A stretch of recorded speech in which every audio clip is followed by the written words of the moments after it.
Ben ritrovati amici di Radio Rossonera, ben ritrovati qui sulla radio. È lunedì 28 ottobre del 2024. Buon lunedì, buona settimana, buona vigilia di Milan-Napoli, perché sì, siamo già nell'immediata vigilia di una partita di campionato, visto che nel weekend, come avrete forse notato, il Milan non ha giocato. Per un problema, adesso lo andiamo a parlare subito, che è a metà tra la politica e la politica calcistica. E quindi parleremo subito di questo nel primo argomento dell'editoriale. Poi parleremo anche di questo abbinato al campionato, parleremo un po' di Milanello, parleremo un po' di Raffa Leao, parleremo di stadio, insomma parleremo un po' di tutto quello che è successo nell'ultima settimana, ma non solo. Innanzitutto grazie per chi vorrà mettere like. Se volete mettere like è semplicemente perché oggi è San Simone, grazie. Quindi auguri a tutti gli omonimi. E quindi dai, partiamo subito con l'editoriale. Storia di un pasticciaccio. Sì, sono state 24, no, di più, forse 36 ore non bellissime per quanto riguarda il calcio italiano, da quando è uscita la notizia del probabile rinvio della partita di Bologna.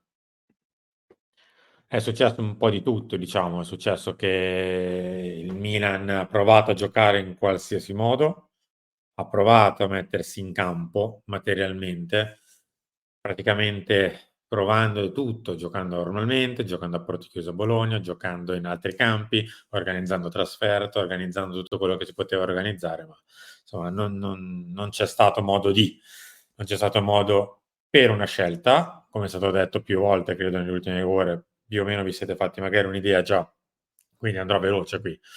Per quanto riguarda il sindaco di Bologna, che ha deciso che a Bologna non si doveva giocare, che ha preso anche un po' di petto la questione, forse un po' troppo di petto la questione, visto che comunque in città anche altro c'è stato oltre la partita, ma insomma sembra sempre poi di essere, diciamo così, molto legati solo e soltanto al calcio e poco all'attualità e a quello che ha vissuto la città, e sembra sempre poi di passare per brutte persone, però insomma dobbiamo commentare il calcio ha dato, credo anche in questo caso, una versione di sé non perfetta, anzi tutt'altro, insomma. Poi ho visto dei commenti sul mancato peso politico del Milan. Io credo che in questo momento ha un po' troppo contro per poter avere peso politico. Sapete che non è che lesiniamo critiche, assolutamente. Quindi se c'è da dire qualcosa contro, che reputiamo corretto, non ci nascondiamo, ma in questo caso forse si erano mosse un po' troppe cose per far sì che non si dovesse giocare e non si è giocato. L'unica cosa che mi è rimasto lì è il presidente Scaloni che quando arriva dice che non era molto informato della cosa, però vabbè, al di là di questo, e della comunicazione che fa sempre un po' così, lasciamo perdere, andiamo avanti. Non si è giocato a Bologna, come detto, per una decisione praticamente politica, che crea anche un precedente abbastanza fastidioso e anche un po' curioso per come è nato e per come non si è riusciti a ovviare a quello che era a disposizione del sindaco. E quindi nulla ragazzi, me rimane il rammarico comunque che non si è riusciti ad andare altrove, perché alla fine in un modo o nell'altro è valsa la possibilità di non giocare a Bologna, ma nemmeno di spostarsi, cosa che poteva essere fattibile e che era stata anche messa in piedi con più persone coinvolte, con più enti coinvolti, con più squadre e società, e città coinvolte. E alla fine non si è riuscito per 1000 motivi, non ultimo forse un'opposizione generale al non giocare fuori, guidata quella sì da Bologna società e non Bologna città. Va bene ragazzi, non abbiamo giocato, passiamo proprio a questo, rischi e rabbia. Ora l'avrete visto, hanno vinto praticamente tutte tranne il pari tra Inter e Juventus, che quantomeno non ci fa perdere grandissimi punti sulle 2 altre squadre rivali. Però lo vediamo subito qui, questa è la classifica di Serie A, il Napoli ha 22 e viene a San Siro. Ho già visto anche, incredibile a dirsi, che il Napoli sarebbe favorito perché non giocano Theo e Reinders. Sì, è vero anche questo, Ma io fossi stato il Napoli e potendo scegliere tra il Milan sta fermo e mi presento a Milano a +8 potenziali, quindi con 2 risultati tranquillamente sulla carta da potermi giocare, e giocarmi la partita invece a 5 punti, perché magari io e il Milan vinciamo, ma loro anche con Reinders e Theo, insomma qui c'è di tutto, cioè si è voluto stravincere. Il Napoli è +8 e per di più gioca anche contro di noi senza 2 dei nostri migliori. Ma vabbè, faremo anche questo a meno, tanto non si può fare diversamente e come scritto nella seconda parte, bisogna metterla in campo questa rabbia che probabilmente ci è montata in queste ore.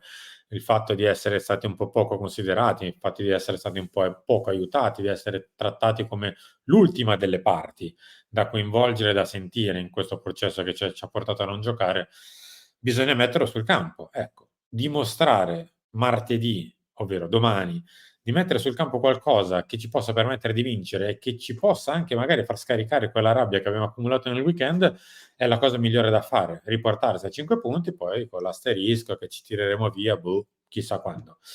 Il rischio invece è quello di la stessa questione, ragazzi, è inutile nascondersi, come giochi col Napoli, non giochi contro una squadra di Serie C. E c'è la possibilità anche che il Milan, facendo tutti gli scongiuri del caso, ma insomma dobbiamo parlare di calcio e non di scaramanzia, in questo momento a -8, se il Milan perde va a 11. 11 dopo 10 giornate sono un'enormità, una vera enormità e che rischia di compromettere il nostro campionato e giustamente il Milan ha fatto trapelare il fatto che possa essere un campionato un po' manomesso il fatto di non giocare. Perché lo sappiamo, insomma, se siamo a 10 punti anche per nostri demeriti. Perché ovviamente siamo in questo momento eravamo a -5, siamo a -8 anche per nostri demeriti. Se sei a -11 lo sei anche per tuoi demeriti, perché perdi anche la partita col Napoli. Però al di là di questo, rischia di essere una classifica un po' fastidiosa da dover commentare. Rischiamo di essere veramente coinvolti in quel mare magnum del centro classifica o poco più su. Che non fa piacere, che non fa testa, che non fa morale, ma il Milan ha il destino nelle proprie mani, come ho detto poco fa. Se riesce a scaricare la rabbia sul campo, questo rischio lo mette da quantomeno a tacere. Poi bisognerà vedere nel prossimo futuro cosa accadrà. Ehm, Un'esternazione pubblica un pochino più forte forse me la sarei aspettata, quello sì. Però insomma, non dobbiamo insegnare niente a nessuno. Capisco essere un po' understatement, essere anche un po' così eleganti, però passare sempre per gli ultimi pistola, per essere educati qui, della compagnia, e almeno pubblicamente far vedere un po' di irritazione, ma fatta bene, sì, ci poteva anche stare. Però vabbè, non fa punti e va bene, andiamo avanti lo stesso. Perché voglio parlare delle altre più che altro in questo editoriale. C'è un nuovo sceriffo in città. Allora, più o meno di questi periodi circa, eravamo nella situazione di dire: "Arriva, non arriva, arriva Zlatan Ibrahimovic perché abbiam bisogno di una persona forte a Milanello, abbiamo bisogno di una persona che, dialoga coi giocatori, che prende in mano la situazione a livello del gruppo, dello spogliatoio, della parte sportiva, eccetera, eccetera." Passato quasi 1 anno. Ibra sta vivendo il suo ruolo come dirigente di Redbird, più che da dirigente del Milan, perché questo è tra l'altro. Mi risulta un po' curioso il tassametro delle sue presenze a Milanello, ogni volta si fa notare quando c'è e a volte scusate, quando non c'è, a volte quando c'è passa sotto traccia. Però viene fatto notare quando magari è dall'altra parte dell'oceano, piuttosto che quando deve ritirare la macchina aziendale, però invece quando c'è Milanello no. Va bene, perché poi passiamo sempre per i dietrologi, ma va bene dai, fa niente anche questa. Ehm, io spero che, visto che comunque la parte, diciamo così, dirigenziale Milanello, di presenza eccetera, Zlatan la fa a suo modo, da dirigente di Redbird, In questo momento sta colmando questo vuoto di potere l'allenatore, cioè Paulo Fonseca, che non è un papà, non è un allenatore papà, non è uno di quelli che, diciamo così, esalta troppo i rapporti tra allenatori e giocatori. È un metodo di lavoro, né buono né cattivo, insomma ognuno ha il proprio. Abbiam vissuto nelle nostre negli ultimi 30, 40 anni allenatori di uno stampo piuttosto che di un altro, che hanno vinto in un modo piuttosto che in un altro, quindi non è assolutamente un giudizio, è una constatazione.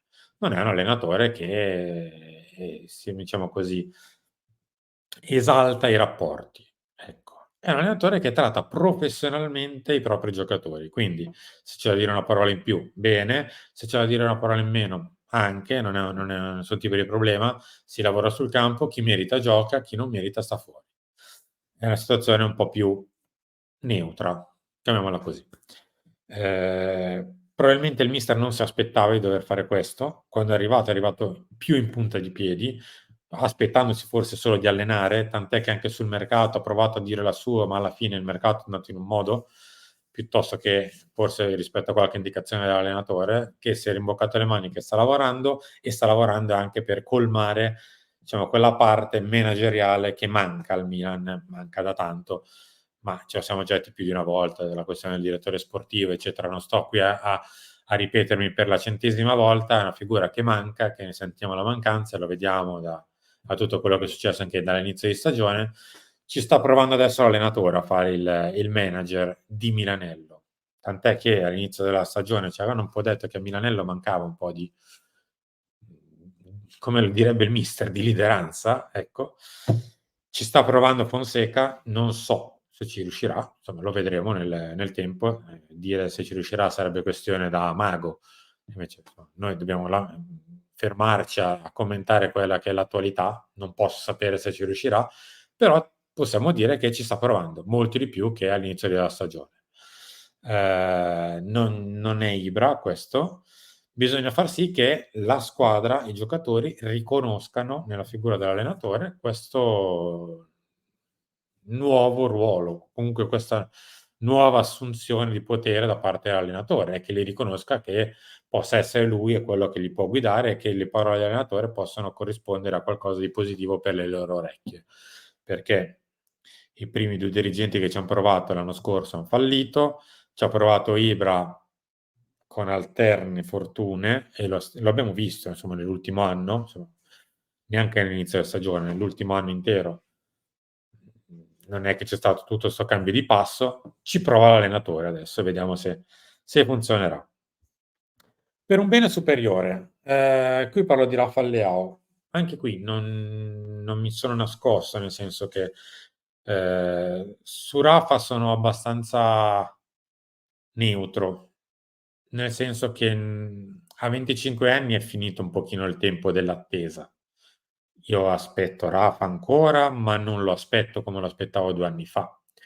Non lo aspettavo neanche come lo aspettavo 3 anni fa, perché comunque sto vedendo un ragazzo che negli ultimi 12, 24 mesi non ha inserito quasi niente nel proprio bagaglio, cioè è ancora un ottimo calciatore, un grandissimo calciatore per la nostra attuale Serie A, ma che ad esempio il tiro in porta, il lavoro difensivo a volte, l'attacco del secondo palo meno, il tiro da fuori, il colpo di testa, insomma sto vedendo un giocatore che ha fatto un grande salto di qualità l'anno dello scudetto, un po' si è confermato l'anno successivo provando un pochino a salire di mezzo gradino, però è in folle da 18 mesi circa, è un po' in folle Rafa, nel senso che sta andando avanti di inerzia rispetto a quello che è il suo attuale bagaglio. Io però qui mi fermo con le critiche. Da qui parte il secondo capitolo, ovvero questa storia però non andrà più avanti così. Se la storia si sta un po' andando a incastrare, non so se avete anche voi questa percezione, però la storia tra i tifosi del Milan e Rafa si sta andando un po' a incastrare. Rafa ogni tanto ci mette del suo, ogni tanto qualche tifoso gli fa notare cose che tra l'altro non ha nemmeno fatto, tipo la mancata esultanza, e quindi iniziamo a essere un po' tutte e 2 sulle rive del fiume a farsi notare i difetti e 'sta cosa non porterà a niente, perché di questo sono sicuro. Se una squadra di calcio di alto livello vuole vincere, prima o poi dalle giocate dei grandi giocatori deve per forza passare. E il Milan non può passare solo dalle grandi giocate di Pulisic. Deve per forza passare se vuole vincere. Se vuole piazzarsi, no. Se vuole vincere, deve passare dalle grandi giocate di Teo, di Rafa, parte di Morata e poi c'è tutto il resto della squadra che collabora.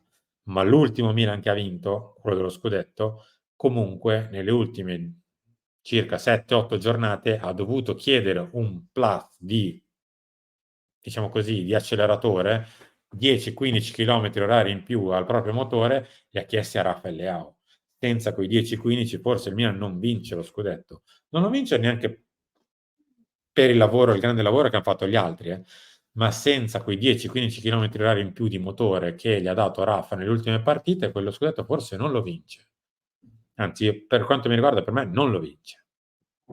Ed è il motivo per il quale le grandi squadre vincono perché hanno i grandi giocatori, perché la grande squadra porta il gruppo a un certo livello e poi le sgasate finali, l'Osimhen ad esempio, che fa quei 6, 7 gol decisivi quando magari il Napoli era un po' in sofferenza 2 anni fa, porta a vincere lo scudetto anche con grande anticipo, perché c'è un grande aiuto da parte sua, il primissimo Kvaratskhelia, i Lautaro, Thuram dell'anno scorso.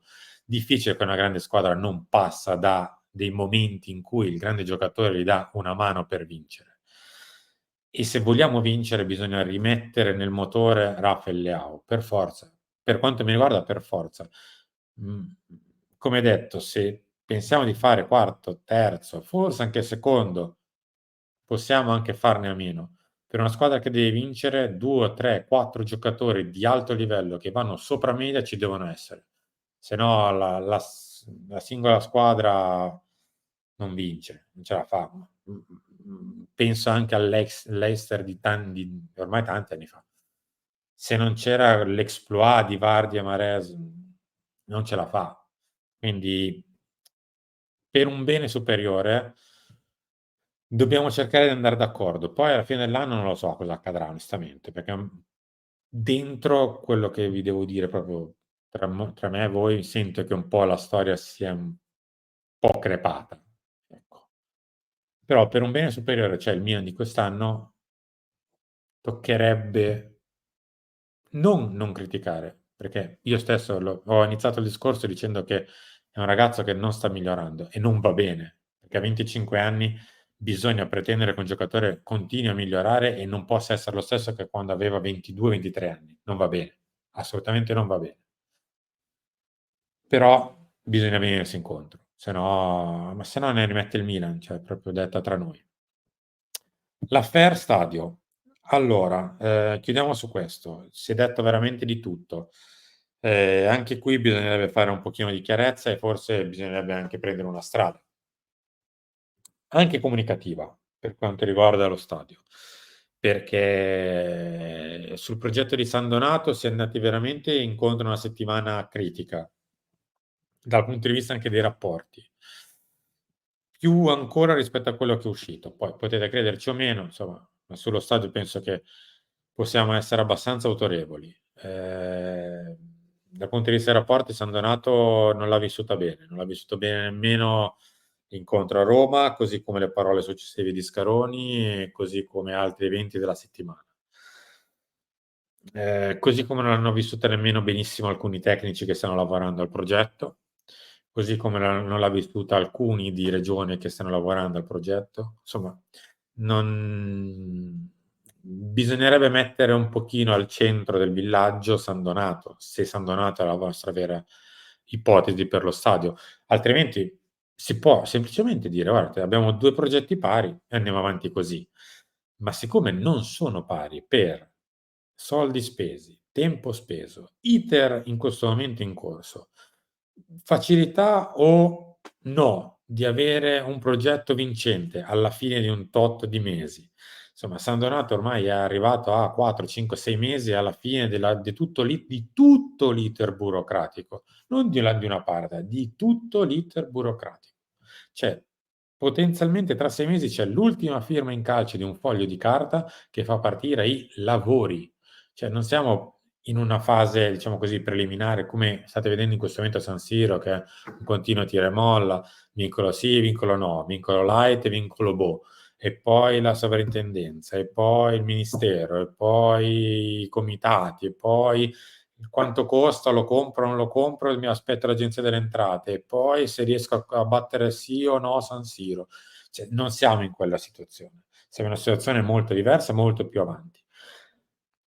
E ora bisogna sarebbe anche arrivato il momento di dire: "Se il mio progetto vincente è quello, okay, lascio mezzo orecchio di là", ma lasciare mezzo orecchio vuol dire lasciarci mezzo orecchio, non pensare di fare una manifestazione di interesse, che comporterebbe lavoro, comporterebbe una credibilità da spendersi e comporterebbe spendere, in tutti i sensi, soldi, per fare quello che è una manifestazione di interesse e non 2 spicci. Quindi sarebbe giunta l'ora di far così, diciamo così, di essere grandi anche questo, di abbandonare un po' i 2 piedi in 2 il piede in 2 scarpe, scusate. Detto questo, siamo arrivati in chiusura di questo editoriale, ci vediamo tra poco per Mattino Milan di quest'oggi. Non ci sarà Chiama Milan perché non c'è stata la partita del weekend, ritorna Chiama Milan, ovvero le telefonate in diretta con voi mercoledì mattina a commentare Milan-Napoli. Grazie a tutti, buon lunedì, a presto e alla prossima.